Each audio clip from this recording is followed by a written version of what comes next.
It's now time for the Sports Love Life Show. Let's join Jamie King and Dr. Judy Ho. Our guests need no introduction. They're football royalty. We welcome to the show from Dallas, Texas, Mike and Kim Singletary. Welcome to you to the debut show of Sports, Love, and Life. Thank you. Thank you very much. Privilege. We're excited to start this, and especially Mike and Kim, we want to get into your background and so forth. Mike, you started, of course, a difficult path, the last of 10 children. Can you speak about your upbringing in Houston, a very tough upbringing, and how things started for you with your family and the situation, your whole dynamic? Well, I think, first of all, it was a tough situation, especially for me being the last of 10 kids and having some issues in terms of, the doctors had really advised my parents to abort me because I was going to have a difficult childhood. And it was, I had breathing issues, asthma, pneumonia, bronchitis, and maybe for the first 5, 6, 7 years of my life, I was, I couldn't really go outside and play with the other kids. And it was pretty tough growing up. But, thankfully, as I got past those tough years, I was able to go outside and, started working with my dad in construction. And I really believe those kinds of things really help. I started growing a little bit and started playing with the other kids. And but it was always tough. My dad was a Pentecostal pastor, and on Sundays he preached, but Monday through Saturdays it was tough. He was a very tough, stern, strict father, and at times he and my mom would fight, and it was tough. He was abusive to some of my siblings, and so it was a tough situation. And finally, at 12 years old, everything changed when my dad finally left my mom, and it was mom and I and my sister, and my brother Grady moved back home to help out financially, and we were one family just trying to making it, and we were going pretty well there for a while, and finally at maybe 4 or 5 months after my dad left, when my brother came back home, the beginning of that 6th month, he was killed in an automobile accident. He was hit by a drunk driver, and that kind of changed the whole thing there for a while. And so a number of things happened outside of that, but those were the dynamics of me growing up until 12 years old. Mike, thank you so much for sharing a little bit about your history. And I can't imagine how difficult it was to grow up in such a huge family and to have some of the difficult dynamics that you alluded to just now. When did you become involved in football, and how did that help to provide the kind of structure that perhaps you needed to get through some of these tough times as a teenager? I think at 12 years old, when my dad left, for the first time, it opened the door for me to play sports because it was against our religion to participate in sports. So I begged my mom to let me play, and finally she made me agree that I wouldn't get hurt. And as long as I agreed to that, then I could play. So I started playing and really loved the game. And, some other things happened right after my brother passed away. I also wrote a vision statement, and I began to really zero in on that vision statement, and it really made all the difference in the world. And of course, my mom asked me to be the man of the house, and that was a tremendous challenge for me. But I accepted that challenge, and really my life changed at that time, and began to take steps forward. Mike, I think it's remarkable for any 12-year-old. I mean, I didn't know my way, and it took much longer for me. Here you are at 12 years old to have the intestinal fortitude to go and write a vision statement and then follow it to the letter. That's a lot of pressure on a 12-year-old young man. As you can imagine, if you look around some of your own kids around the country, could you give any advice and speak about your mindset and what made that special decision for you and how it impacted your life at that time? Well, I think, you talk about pressure and things like that, but really it was the first time in my life that I had clarity. It was the first time in my life that I really felt like I belonged. And there was something that was, it was something out there for me. And, having that vision statement for the first time really gave me that structure and set the boundaries in place and really began to help me set goals. And it really helped me every day. When I got up, I knew what I needed to do. I knew how I needed to focus on my grades. I knew how I needed to take steps in terms of lifting weights and running and doing all of those things that it takes to be someone that gets considered for scholarship. And Mike, you actually met Kim a little later in college. Is that correct? Did you guys meet at Baylor? Yes, we did. We did. So Kim, tell us a little bit about your childhood and what led you to meet Mike so early on in your college years, it sounds like. My upbringing was probably the exact opposite of his. I grew up outside of Detroit, and at the time that was the heyday of the auto industry. So almost all of my friends' parents either worked for GM, Ford, or Chrysler. And my life was very predictable, very structured. I'm the oldest of 5 in 7 years. So there were 3 girls and 2 boys, and we were the girls and the boys. So, I mean, every day we played outside. My dad left work at 5 o'clock. He worked 7 minutes away in no traffic. He was home by 5:15. We had to come in at 5:15, wash our hands, set the table, and dinner was at 5:30 every single day. So that's provided security and structure for us. And being the oldest, I obviously was first to go to college, and my parents met in college, and then they both didn't graduate. They got married and started working, and it was their dream and their desire for all of their kids to graduate from college. So I kind of really didn't know where I wanted to go. My mom and dad wanted us to go to a Christian school. And all the ones that I had looked at were kind of small. I was like, my high school had 2,400 kids in it. And some of these colleges were smaller than that. So I thought, I didn't want that. My dad told me that a buddy of his at work's daughter went to Baylor. It was Division I. It had a football team. It had all the college things. I had never been to Texas. So I applied there. I was accepted. I didn't apply anywhere else. I did all the things wrong, but I was accepted. And Mike and I met in the library my freshman year, his sophomore year. And that makes it sound really intelligent of us, but it was actually because I was failing calculus. And he had a whole table to himself.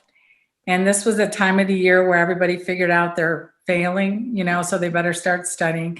And it's November, and I'm all over that library. So I asked him to borrow a corner of his table of 8 that he was hogging to himself.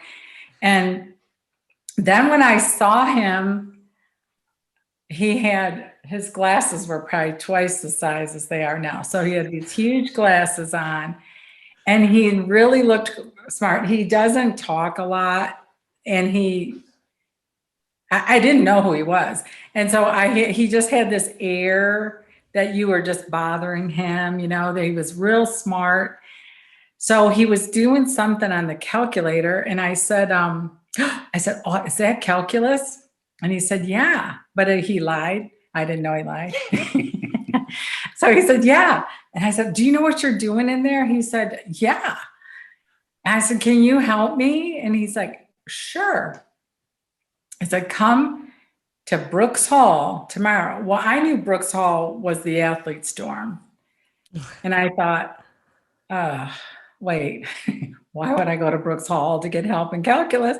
So the backstory is he had seen me walking across the street.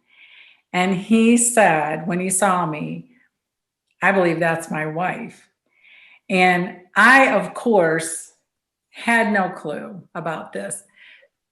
So in his arrogant confidence, when I sat down, he thought, oh, okay, I'll play along. You want to help with calculus? I know you want me and you're here for me. And so I was completely clueless. I went to Brooks Hall. We sat in the stairwell of the Coke machine. And that was the only way we could do it, because had we really sat down and studied, I would have found out that he didn't know what he was doing in calculus because it wasn't calculus. But we really enjoyed each other, honestly. And all right, Kim, I'm going to ask you. The Sports Love Life Show is brought to you by Dr. Paul Ross and his Amazing Foot Cream. Amazing doctor, amazing cream. Give your feet the very best with Dr. Ross's Amazing Foot Cream. It's the Sports Love Life Show with Jamie King and Dr. Judy Ho. All right, Kim, I'm going to ask you. Okay. Did he have game? Come on now, be honest. He did not have calculus there, didn't he? He did not have calculus game. He had all the other kind of game that I was not looking for. Yes, he did. But yeah, we really did enjoy each other. You can imagine that was in 1978, and it was in Texas, and it was not popular for us to be together, with the racial difference. And so really it was opening a can of worms, and but we stayed together. I would add, when he's giving advice for young men and that vision statement, you can have an addendum in case you meet a girl that you really want to spend time with. He had that list, and there was only 10. He wasn't willing to make it 10 and a half. He wasn't willing to make, so I had to wait till he accomplished all those things before we could be together. So he could make an addendum. So, Mike, I actually completely appreciate this story, because I totally get that if you see like the most beautiful woman walking towards you and you think she's going to be your wife, that you would just make up whatever you needed to make sure that she kept talking to you. And if it means pretending that you're a calculus genius, which so few people are, that's fine. And also Kim believed you. So, I think she was also sort of like just happy to be with you also, and didn't really check out whether or not she was actually going to get any calculus help. But did you guys start dating right away, Mike, or were you guys friends first? Like, what was your courtship like after you guys met in the library? Well, it's interesting. First of all, that night when we met at the library, we kind of closed the library down. We talked, and it was the first time that I'd ever talked to the opposite sex without trying to put on some kind of persona or whatever. I was just myself. And that was the first time that it ever happened. And I remember after the library was closing, and I'm walking back to my dorm, and she's walking to her dorm. And I'm looking back and I'm saying, wow, that was really, really cool. I mean, that was like I was hanging out with my friend. And so I asked her if she would go for a Coke with me. And of course we did. And we're driving back to the dorm, and I stopped the car. This is, let's say, my third time seeing her, my second time being with her. And so we're driving back to the dorm, and I stop the car and I say, I don't want to date you. I don't want to be your friend. I don't want to see you anymore. I don't want to do any of those things unless you tell me you'll be my wife. No, he said, I'm not going any further. Yeah, I'm not going any further. Yes. So I'm thinking we got to get home. I better say yes. So how long was that? How long was that before you said that? How long was that into your courtship? That was the second time we had talked. Well, he doesn't fool around, Judy. He doesn't fool around. He gets to the point. Well, you know what? He's laying all his cards out there. So I completely think that is something that's lacking in like current dating. I feel like you have to read between the lines. Like, you always hear those stories like, well, does he like me? Does he not? Kim, you obviously knew exactly what his intentions were. He made it known on the second time you guys spoke. So then what happened, Mike? You said that. And then how did Kim react to that?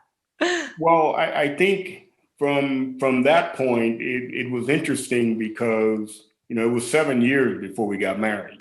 Wow. And I think that the biggest thing for me, as Kim alluded to earlier, I didn't quite know how to feel that time in. I knew that I needed to complete that list. And, there were at least 3 or 4 times that Kim and I didn't know how to date when we got really close. I didn't know what the boundaries were. It was like I couldn't function when we got really close, and I really knew that I was getting so close to her that I couldn't focus on what I was doing. And the last thing I wanted to do was end up not doing anything in college. I knew what I was there for. I knew I wanted my degree. I also knew I wanted her. But at the same time, I had to follow that order. And so it was kind of tough. I want to go back for a moment. I told you earlier, my upbringing with the dysfunction. And when I was a baby, my father left my family, went to Florida, started another family, and I grew up without a father.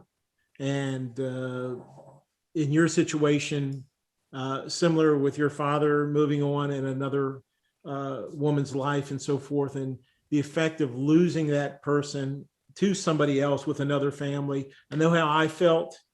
I mean, it destroyed me in so many ways because I never wanted that. I wanted that closeness. That's my guy, not anybody else's. And now he's somewhere else in another state, raising somebody else's kids that I don't know. I was bitter about it. Can you talk about your feelings? And I'd love to hear Dr. Judy talk about the effects that the lack of a 2-parent home can have on kids. I think that when my dad left, I felt a relief at the beginning. But I saw the pain in my mom. And I just remember her crying at night sometimes because she really loved my dad. And so I would be sleeping and she would be crying, and I'd get up and I'd go in there and kneel down next to her while she was crying and praying at the same time. And I would kneel next to her and I'd say, "Hey, Mom, I'm going to take care of you. I promise you, I'm going to take care of you." And so those were tough times, but at the same time, it allowed me to begin to expand my thought process, and there wasn't so much tension at home anymore. And I really was trying to be the man of the house. So it was kind of my mom and I kind of resetting the boundaries. And that was, it was tough. It was interesting, but it helped me understand how important it was to have teamwork between my mom and I. I remember sometime later that year, my mom was already working 2 jobs, and she would not allow me to work. She told me, all I want you to do is go to school and do the best that you can. That's it. We're not going to have you working. I'm not going to have that. So I was playing football. I was running track, but I wasn't quite getting where I needed to go. And I always looked at the list of guys that were getting scholarships. And they were, 6'1", 6'2", 6'3". They were 230, they were 225. And here I was at maybe 5'9" or 5'10", and maybe 200 pounds. And I remember sitting my mom down and saying, Mom, I know things are very tough right now, but I need 3 meals a day. I really need you to make me 3 meals a day. If you'll do that, I promise you that I'm going to get a scholarship, and I'm going to take care of you for the rest of your life. And for some odd reason, my mom looked at me. I must have looked really serious or desperate or something. And she looked at me and she said, okay, son, I'll do that. There was no question. She didn't ask me any question. She just said, okay, I'll do that. And Mom made me 3 meals a day, and I began to grow, and I began to really get stronger. And it just, I was still small throughout my career, but man, that really made a difference, and it really helped. And that was really the difference in my career. Mike, what a beautiful story. And I think it does show that out of adversity, sometimes you do grow stronger with really important people in your life. And in this case, you had your strong bond with your mother, which I think is so important when we're talking about attachment and how you learn to have good relationships. And Kim, I know that you mentioned earlier, you had a different upbringing. When you got together with Mike, did you guys notice any differences in terms of communicating about intimate relationships, about connection? Or do you feel like Mike was right there with you, very, very connected, like you felt like that was a very healthy bond? Like, how did you experience those early years? Because I think obviously you were everything to Mike. And I sometimes I do wonder, when there is those adverse relationships in childhood, how that affects when you finally meet somebody that you feel is really, really important, and how that courtship goes and how that bond goes. The fact that he had a difficult relationship with his dad was very evident in our relationship. We had a very, very difficult courtship. We had a very difficult early years of marriage. The courtship was difficult mostly from external pressures. And then I would say internal pressure that Mike put on himself. And then he was, it's obvious, very, very close to his mom. And it started out maybe a little unhealthy, close to his mom. And he also, at the time, hated his father, hated. And I knew enough to know this would not go well for us. And I really, first of all, it's not going to go well for him. And then it wouldn't go well for our relationship, but in our future family. And I told him, you really need to forgive your dad. And for the first probably year and a half, he would have nothing to do with it. And then he tells the story really well, but after the Super Bowl, when he really had reached all of the things on his list, he'd accomplished them all, he was really unfulfilled, not very happy, and he was a little alarmed that he felt that way. And he knew after praying that he really needed to go and forgive his dad. And that honestly was the beginning, first of all, of a wonderful relationship with his father, his last, how many years? Like 20 years, 15 years. Yeah. But it turned the corner in our relationship because he was becoming his father. He was doing a lot of the things that he really resented his father for. And I think when he was younger, his mom would say, "Son, you're just like your father." And he hated that.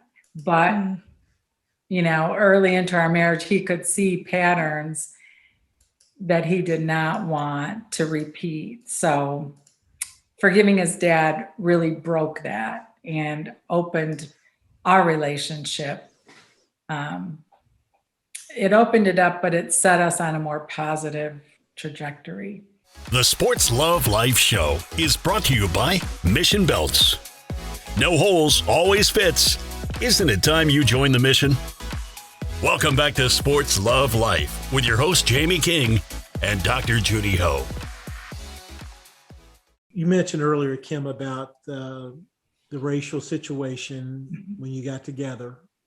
Texas, no doubt, at that time had to have been a very tough time. Some people accepting, some people not. You went through, I'm sure, a lot together.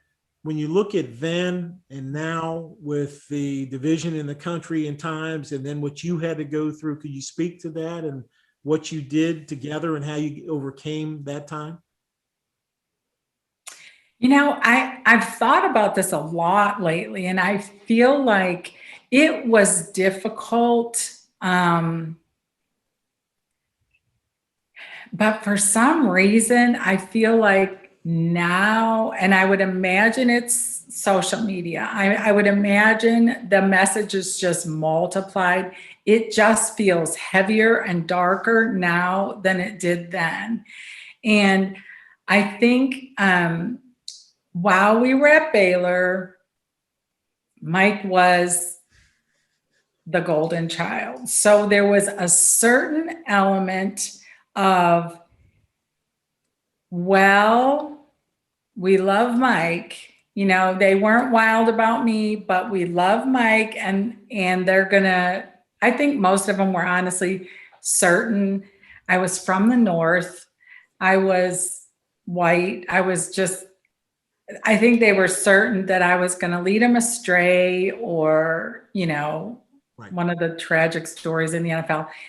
And so it was a little easier for me to overlook then, although it hurt, but because I thought, you don't know me. You know, if you think I'm that kind of a girl, you don't know me. So I won't, you know, I'm not going to be really devastated by that.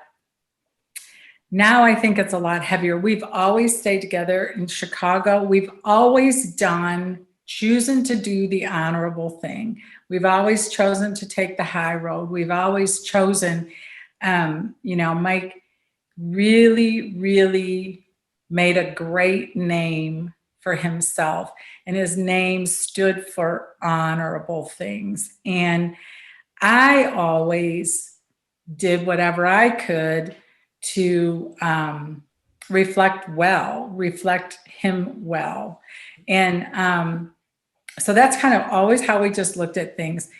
This current time, it's like nobody takes that next step to say, well, you know, whatever it is, well, they seem like good people. Well, they're, you know, their kids have turned out well. They, you know, he's been consistent. They're just not taking that next thought.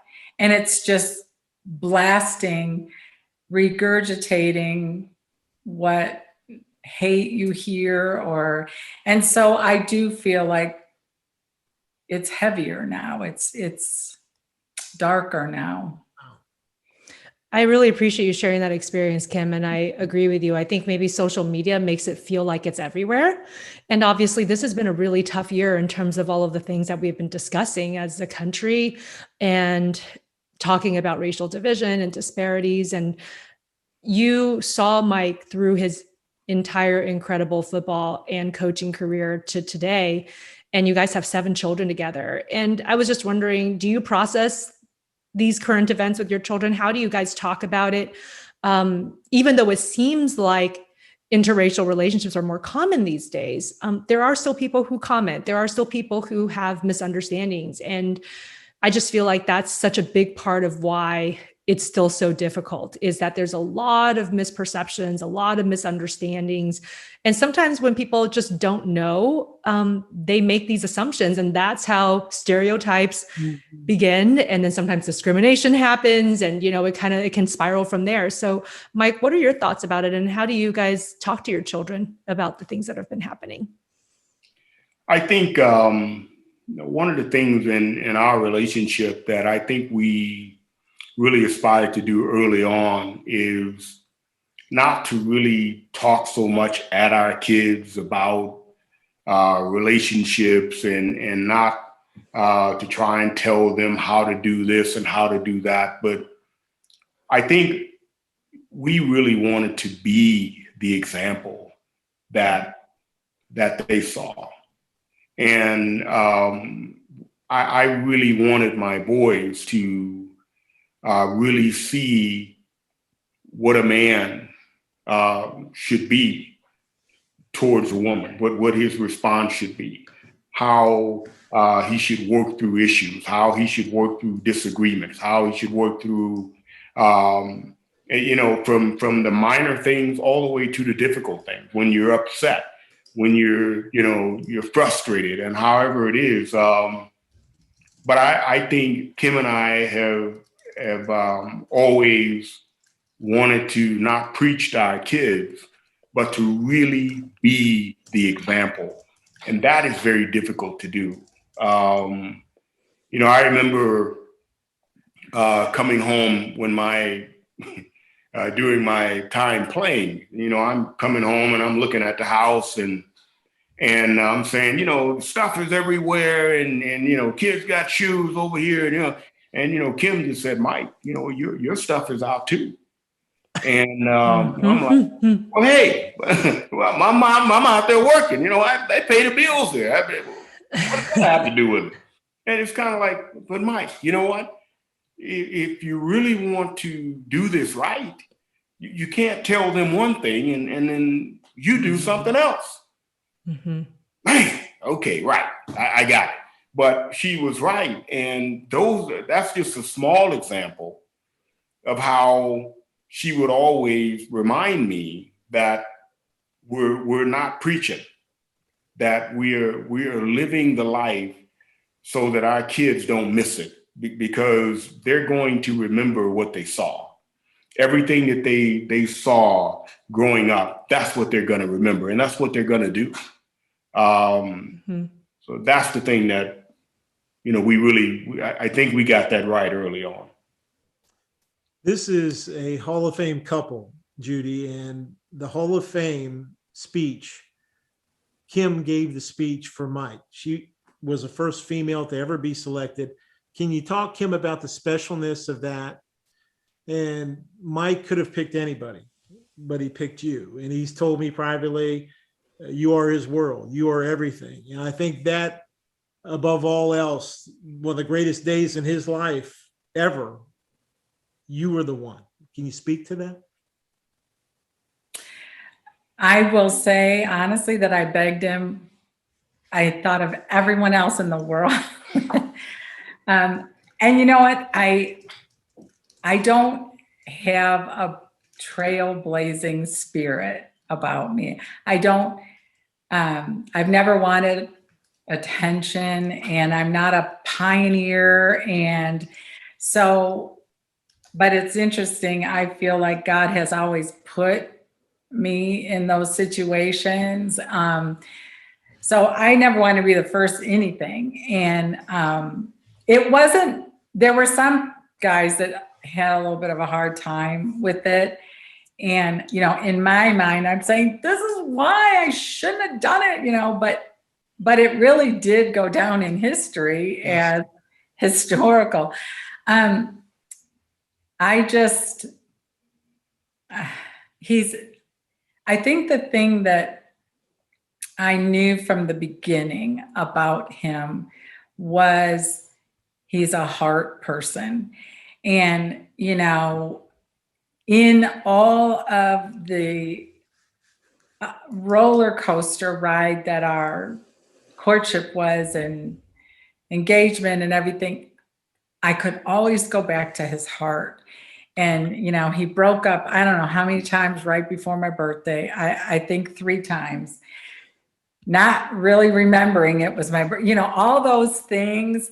But I always knew his heart. And that was to me the ultimate, that I know how guys considered who they would have introduce them, and what a special honor that was. And I also knew that that was the epitome of a heartfelt decision. And he said, I would not be here if it weren't for you, and his mom. And so it was incredible. And as soon as I got myself out of the way, it really was an honor. The Sports Love Life Show is brought to you by Snow and their outstanding teeth whitening systems. Go to trysnow.com. Jamie and Dr. Judy love their snow kits, and so will you. I love this part of your story, and I really just love the entire trajectory of your relationship. And I think in a time where there's so many people seeking advice and wanting to know how you can create lasting relationships, especially in this climate where it feels like a lot of the younger generation, they're always looking to the next picture, the next swipe right, you know. How have you guys managed to sustain this incredible relationship? And I get it, there's lots of ups and downs, but you guys have been married since you met early in your college years. You've been together. What advice do you have for our listeners and viewers about the secret to your solid relationship? I know that you guys mentioned faith a couple of times, but Mike, what do you think is that secret sauce, and what can you impart on those people who are listening and viewing right now? I think beyond a shadow of a doubt, it is our faith. Without our faith, we would have no chance. But if you ask me, what are the things that are really important to you? And Kim already mentioned, I don't really talk a lot. But if you're talking about 3 things, there's a chance I'm going to be in the conversation. If you're talking about faith, if you're talking about family, if you're talking about our country, if you're talking about football, 4 things. Mm-hmm. If you're talking about those 4 things, 9 times out of 10, I'm going to be talking. I'm going to have something to say, because those things are important to me, really important to me. Outside of that, I don't really get involved in many conversations. But, and I think having someone like Kim, being able to, one of the things that my mom always taught me as a young boy, she always said, son, marry someone who has some depth. Marry someone who can pray for you when times are hard, and marry someone who can stand the test of time. I don't care, how big her butt is. I don't care how big her legs are. I don't care how big her lips are. I don't care about all those things. Those things are nice. But the most important thing, does she love God? Mm-hmm. And does she love you? And those things always stood out to me, and how is her family life? What kind of family does she come from? Does she know how to raise a family? Does she have it within herself? Has she seen it? Mm-hmm. So all of those things, to me, Kim talks about my heart. She is the one that I always felt like I want my kids to have her heart. And so being with her, and, I always say to this day, every time I have to spend with her, it's like We go to bed together, we wake up together, whatever. But all the time, that's spending time with my best friend. Mm. There's no one else that I'd rather spend time with than Kid. And so it's constantly learning from each other, asking questions. We talk a lot to each other. We talk about, tell me what I can do better as a husband. Tell me how can I love you better? How can you really receive the love that I'm trying to get? I can say that I'm loving you, but if it's not the way you receive it, then it's going to be, I'm saying, hey, I love you. I'm showing you, but that's not the way you receive it. So it's not happening. Mm-hmm. So it's just a lot of communication, a lot of trust building, and a lot of listening. Mike Singletary has the most famous eyes in NFL history. We know that. Mm-hmm. Kim, I want to ask you this. I've always wanted to know this. If a suitor for one of your daughters comes in, aspiring boyfriend, and does he ever give him the look with the eyes, or maybe you bought an appliance he didn't expect you to buy or something? Does he ever give you the eyes, and do you ever respond, don't give me the eyes? I mean, does that ever happen, or how often does it happen? You know what? The eyes only really come out with a helmet on. So I've seen him put on a helmet, even, coaching young kids, and he's going to put on a helmet and then the eyes. What he does, he can raise only one eyebrow at a time. That's what you don't like to see. That's what the suitors don't like to see. There's that's a scary look. So he loves to, with all of our girls that are married, he loves to take this really quiet, say less than normal. For him, that's like almost nothing. And when the kid talks, kind of like raise only one eyebrow and just kind of shake his head. So they were all so scared, and they all left the conversation thinking, I think he hates me.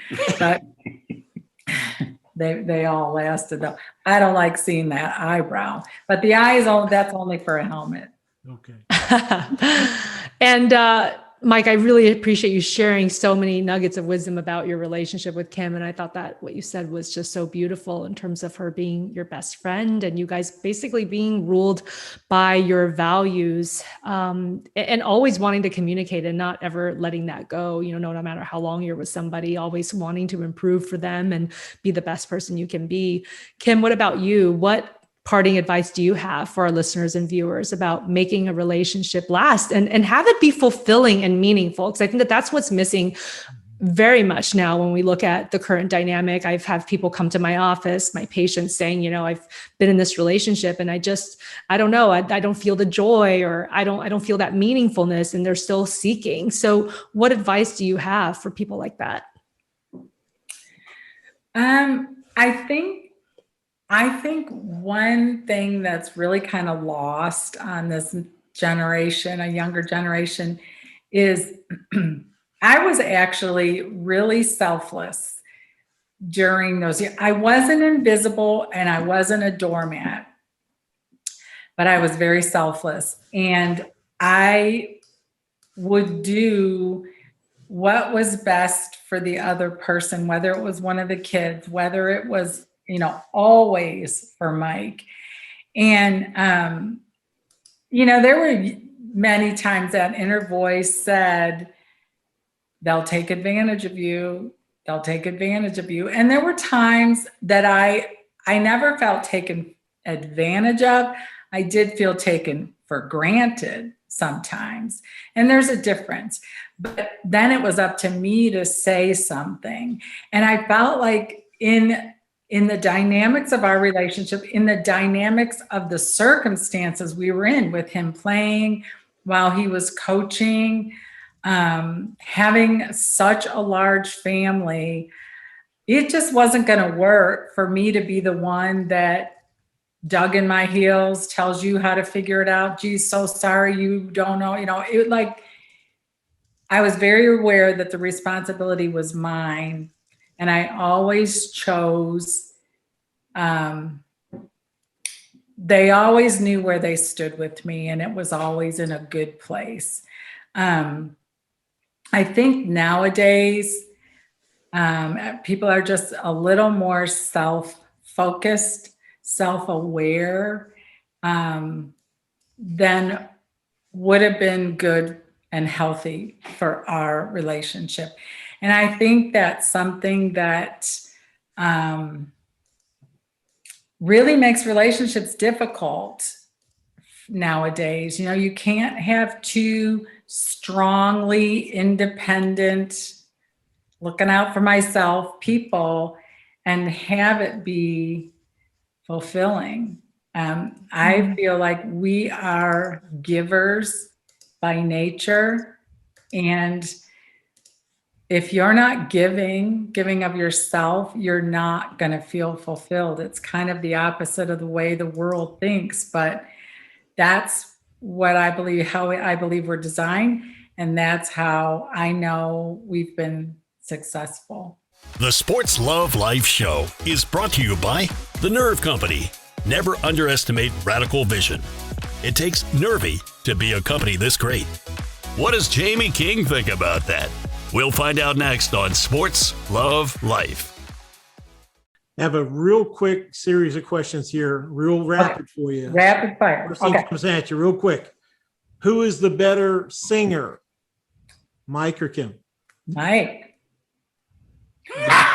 Would you care to give surprised you, didn't it? Yeah. Huh? Yeah, it did. Would you care to give us anything, by the way?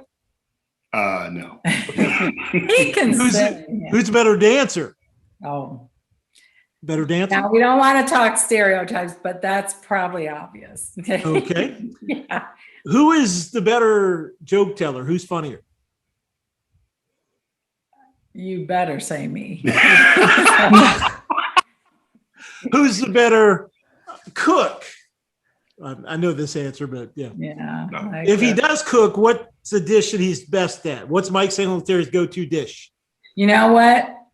All those Southern smothered things, smothered chicken, the gravy, he's real good with I'll that. put some pounds on you now. Yeah. Okay.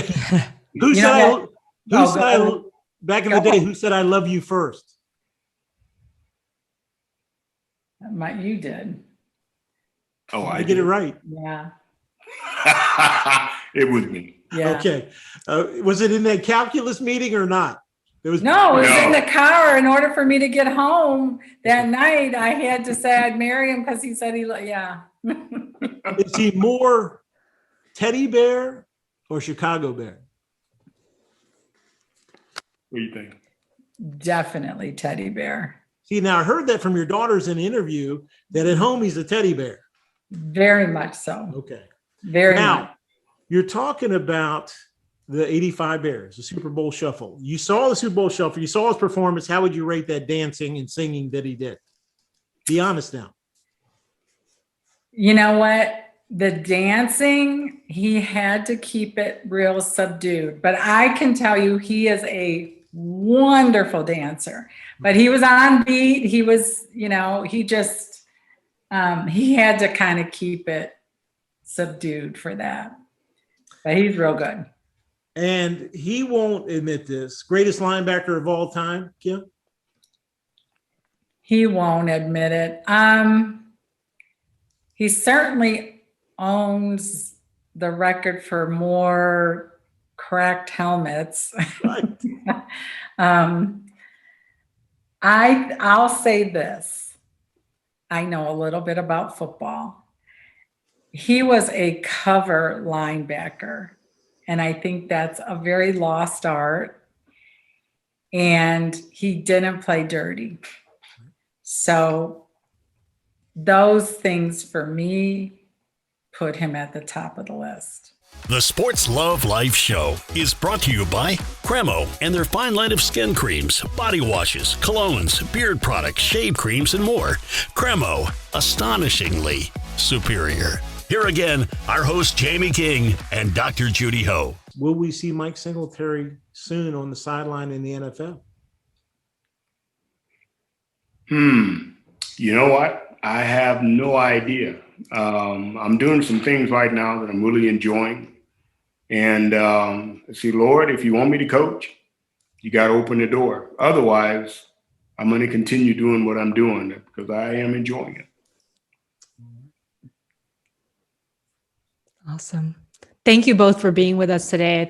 I've learned a lot and I really admire the both of you. I love the fact that you guys have such strong family values. And at the same time, you've also been able to really go after the career aspect of things, being entrepreneurs. I know, Mike, you're also an ordained minister, motivational speaker. Kim, you're an entrepreneur, you're a speaker as well. And I think that, you guys were so right about being good models for people and that's how people learn, kids and adults. You can say all you want, you can talk a good game, but it's really in your behaviors and how you reflect that every single day. And so thank you so much for teaching all of us that. And I think that's just such a great reminder of one of the most important lessons of life. So thank you both.